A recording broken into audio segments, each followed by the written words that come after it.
The year 43 BCE was, by all accounts, a tumultuous time for the Mediterranean region. The assassination of Julius Caesar 1 year earlier had sparked a 17-year power struggle that would lead to the demise of the Roman Republic and the Ptolemaic dynasty that governed ancient Egypt and the dawn of the Roman Empire. It was also a time of extremely weird weather. The years 43 and 42 BCE were marked by bitter cold and excessive rains that led to widespread famines and disease.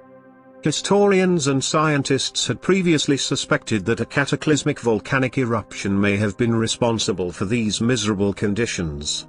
Now, an international team of researchers has identified when and where this event likely took place. After examining 6 ice cores taken from sites across the Arctic, the researchers concluded that Alaska's Okmok volcano blew its top in 43 BCE and the fallout from the event lasted for 2 years.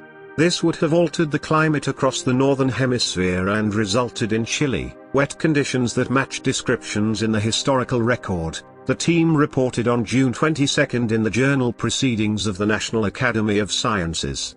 The idea that a volcano on the other side of the Earth could blow and result in such extreme cooling at exactly this time of political and social unrest at such an important time in the history of Western civilization, is fascinating, says Joseph R. McConnell, a climate and environmental scientist at the Desert Research Institute in Reno, Nevada and a co-author of the new findings.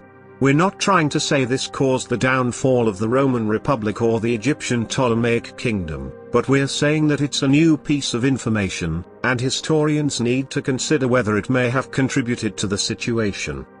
During an eruption, a volcano launches debris into the atmosphere that prevents incoming solar radiation from reaching the planet's surface. This can cause abnormally cool temperatures that may last for months to years and extend far from the site of the initial eruption.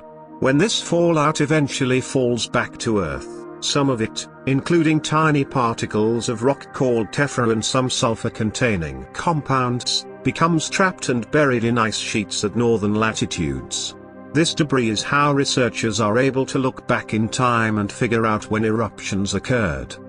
McConnell and his colleagues noticed 2 spikes in volcanic debris dating back to 45 BCE and 43 BCE in ice cores extracted from Greenland and Russia.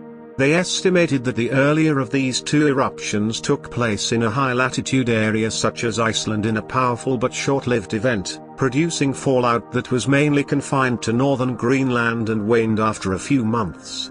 By contrast, the eruption that occurred in early 43 BCE was massive enough to impact the atmosphere for 2 years. The amount of sulfur preserved in the ice only returned to typical levels around the spring of 41 BCE. The chemical composition of the tephra shards in the ice cores matched that of material from Okmok volcano in Alaska.